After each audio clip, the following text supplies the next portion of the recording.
지난 10년간 우리나라 청소년 사망 원인 1위가 극단적 선택입니다. 코로나19 장기화 등의 여파로 우울증과 불안장애를 겪는 청소년들도 최근 크게 늘면서 앞으로의 상황도 밝지가 않습니다.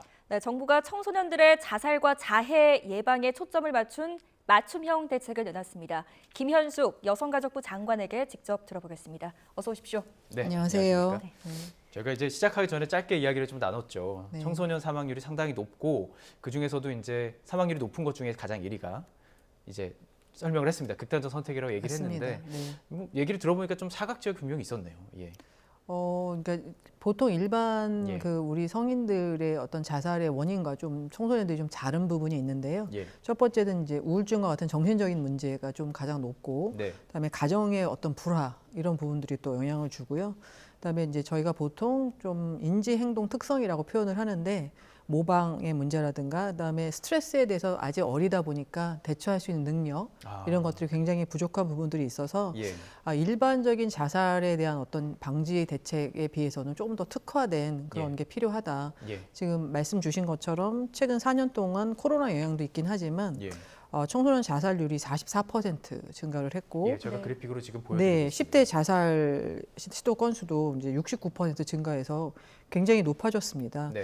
분명히 이제 코로나19가 장기화되면서 고립됐던 데서 오는 어떤 불안이나 우울감 같은 것도 영향을 줬겠지만 예. 그런 거 외에 여러 가지 학업 스트레스라든가 네. 가정의 불화, 이혼율의 증가, 그다음에 어떤 청소년들에게 스트레스에 대처할 수 있는 능력을 어떤 저희가 굉장히 집중적으로 키워주는 그런 노력들 이런 부분들이 좀 부족해서 예. 이와 같은 문제가 있을 것 같아서 저희가 이번에 교육부하고 보건복지부랑 같이 관계부처 합종으로 여가부가 중심이 돼서 네. 대책을 오늘 발표했습니다. 네, 많은 조사를 하셨을 텐데 예. 이 청소년층의 자살과 자해 사례에서만 나타나는 특성이 있다고요?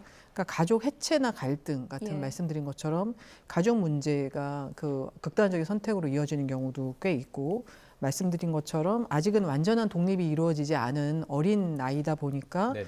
자신을 둘러싸고 있는 학교에서의 어떤 친구들하고의 관계라든가 그게 중요하죠. 아니면 이제 사회에서 그다음에 가정에서의 자신의 존재감 이런 것 때문에 이제 그 여러 가지 극단적 선택이 발생하기 때문에 그 청소년들을 좀 지지해주고 네. 안전하게 해주는 어떤 사회 시스템 이런 게 굉장히 저는 좀 필요하다고 생각이 되고요. 네.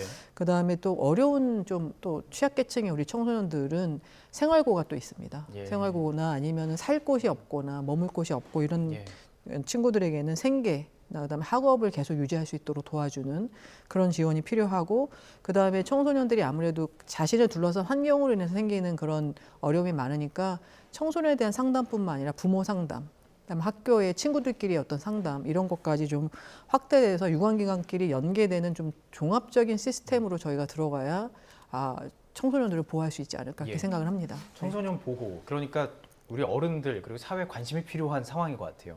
자, 극단적인 선택을 막으려면 조기 예방을 하고 또 이제 대처도 필요할 텐데 네. 어떤 방식으로 지금 대처가 이루어지는 겁니까? 이번에 저희가 발표한 이제 발굴, 조기에 찾는 거죠. 조기에 찾는 거는 이제 다 테스트를 한다는 거죠. 정서 행동 그 특성 조사를 하고 네. 학교에서도 하고 있거든요. 예. 그러니까 테스트도 하고 그다음에 저도 아울리치라고 해서 거리 상담을 나가봤거든요. 거리 상담. 예, 그래서 지난주에 제가 천호동 지역에 나가서 그 상담사들하고 그다음에 자원봉사자하고 함께 했는데 네. 그러니까 비대면으로도 들어오는 친구들이 있다고 하더라고요. 그 상담을. 그래서 예. 비대면하고 그다음에 대면으로 아웃리치 거리 상담을 통해서 거기서 발굴하는 그런 케이스도 있고 그다음에 이제 정보 연계가 아직은 좀 덜 돼 있거든요. 네. 그러니까 이제 여러 그 청소년을 보호하는 기관들, 교육부 다 연계해서 복지부의 뭐 드림스타트나 다 연계해서 저희가 그 정보 연결 통해서 고위기 청소년을 빨리 발굴하는 게 첫 번째 굉장히 중요할 것 같고요. 네. 그다음에 특화된 지원에 대해서는 이번에 저희가 좀 특색 있게 들어가는 건 뭐냐면은 고위기 집중 심리 클리닉을 전국의 240개 청소년 상담 복지센터에 다 운영하자.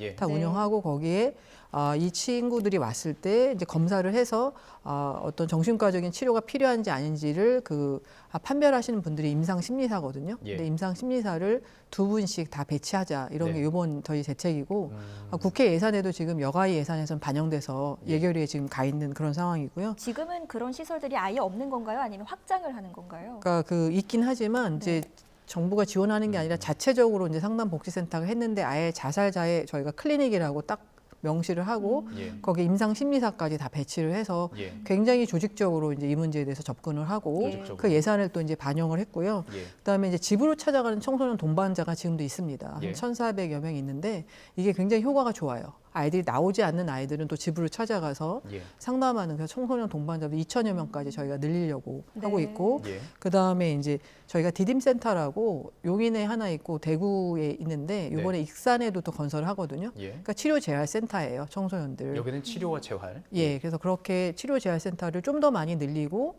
그런 다음에 다시 이제 과정이나 아니면 학교로 복귀한 친구들이 잘 지낼 수 있도록 이제 뒤에 어떤 애프터 서비스도 하는 예. 그런 것들이 어떤 특화된 맞춤형 지원이라고 볼 수 있겠습니다. 그러니까 지금도 어느 정도 체계는 있었지만 이게 더 보완이 되고 확대가 되기 때문에 좀 극심한 우울증을 느낀다거나 근데 청소년들은 모든 게 좀 새롭고 낯설잖아요. 네. 이걸 한번 상담을 받아봐야 되겠다 싶으면 가서 상담 받고 치료도 받고 이렇게 뭔가 조치를 취할 수 있는 거 준비가 되는 거죠. 예, 지금도 예. 있지만 그게 그러니까 예를 들어 1388은 저도 전화를 한번 해봤어요. 1388에 1388 말씀해 주셨는데요. 네. 1388 전화 상담을 받을 수가 있습니다. 청소년 여러분들께서 지금 기억을 하셨으면 예, 좋겠습니다. 좀 기억해 주세요. 1388 그냥 1388만 누르시면 되는데 네. 저도 전화를 한번 해봤어요. 그리고 제가 여성가족부 장관이라고 얘기를 했더니 좀 놀라시긴 했어요. 그래서 그래요? 예. 서비스가 잘 되는지 여쭤보려고 한번 전화를 드렸는데 20분 동안 상담을 기본으로 할 수 있고 여러 차례 할 수 있습니다. 그리고 이제 전화도 할 수 있지만 저희가 모바일이나 아니면은 사이버 그 인터넷을 통해서도 상담을 하는데 그 인력도 제가 보니까 부족해요. 예. 부족해서 대기를 해야 된다든가 바로 연결이 못 되는 경우가 있는 거죠. 그러니까 예. 너무나 이제 급박한 마음으로 지금 전화를 했는데 예. 바로 바로 24시간 360일 항상 전화가 하면 바로 되는 그런 분이 계시다면은 이제 심리적인 지지대가 되는데 예, 예. 지금 전화했는데 전화가 안 되고 한참 기다려야 된다고 하면 또 우리가 굉장히 소중한 생명을 그 순간 놓칠 수 있기 때문에 예. 1388의 상담사 인력도 지금 2배 정도 더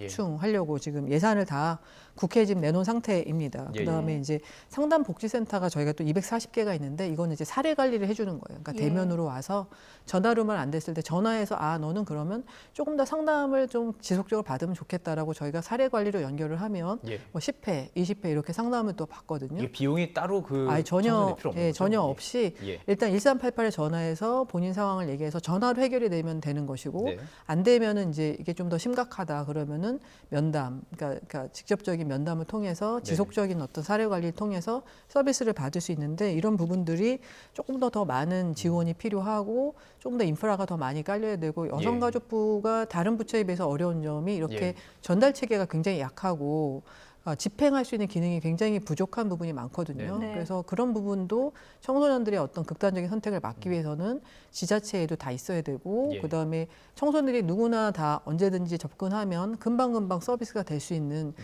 저희가 119 전화했을 때 오래 기다리지 않지 않습니까? 그렇죠. 예, 그런 것처럼 저희도 1388 전화라든가 여러 가지 비대면 상담 아니면 직접 상담하는 상담복지센터의 예. 인프라가 굉장히 확대돼야 된다는 생각을 많이 하고 있습니다. 지금 너무 지금 시청자 여러분들께서도 우리 뭐 청소년 분들이 좀 외롭고 뭐 쓸쓸하거나 좀 우울한 감이 있다면 1388에 꼭 전화를 걸어서 상담 받아보는 게 지금 뭐 돈이 드는 것도 아니니까요. 꼭 네. 지금 한번 해봤으면 좋겠습니다. 엄청 친절하시더라고요. 예, 예. 네. 예.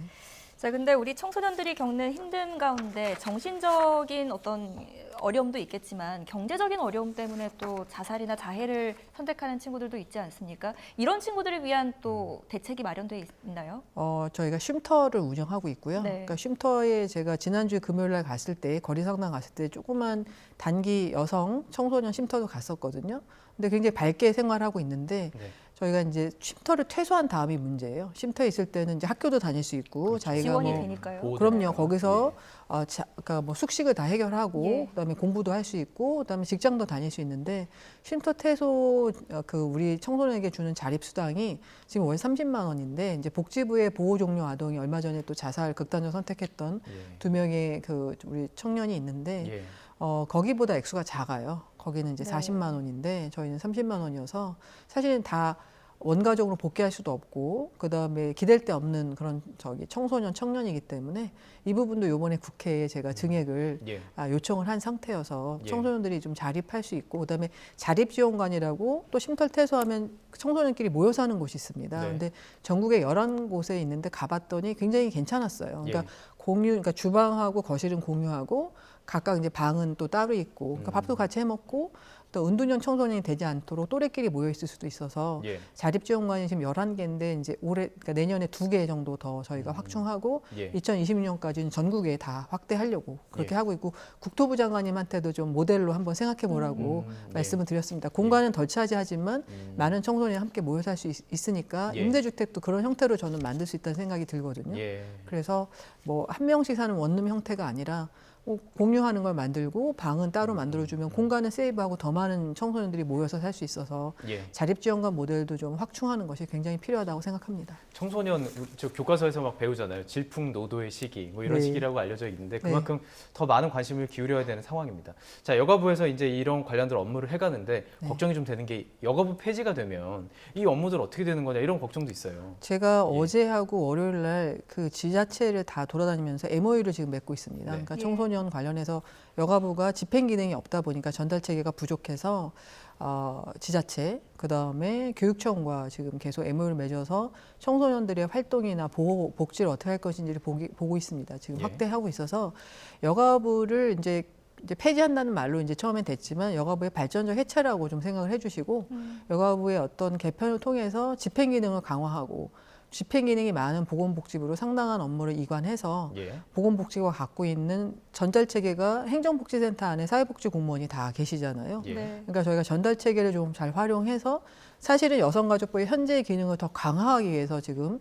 여성가족부의 어떤 그 발전적 해체를 제가 얘기하고 있다고 생각해 주시면 좋고, 예. 그다음에 교육부는 이제 여전히 복지부로 저희가 업무를 대부분 이관하더라도 청소년 업무는 복지부로 이관하는 겁니다. 예. 그렇다 하더라도 교육부에 많은 청소년이 학교 안에 있기 때문에 교육청이나 지자체하고 지금 제가 맡고 있는 MOU는 이관이 된 다음에도 여전히 지속돼서 청소년과 관련된 여러 가지 보호나 활동 기능이 강화되도록 그러니까 두 가지를 다 하고 있습니다. 이제 네. 이관을 위해서 물론 국회에서 논의를 해주셔야 되니까 국회 논의를 지켜봐야 되겠지만 집행 기능이 없는 여가부로서는 너무 한계가 많으니 그거를 좀 이관해서 집행 기능이 넓은 쪽으로 가서 오히려. 더 많은 예. 서비스를 국민에게 제공하자 하고 그다음에 또 거기 가서도 교육부하고는 연계를 해야 되니까 예. 제가 그걸 미리 좀 기능을 강화하기 위해서 교육청들과 지금 MOU를 맺어서 저희 캐치프레이즈가 더 넓어진 학교입니다. 학교만이 학교가 아니라 세상 전부가 학교인 네. 더 넓어진 학교라는 캐치프레이즈 하에서 지금 기능을 강화하기 위해서 애를 쓰고 있습니다. 예. 그러면 네. 이제 폐지가 되더라도 복지부로 들어가서 현재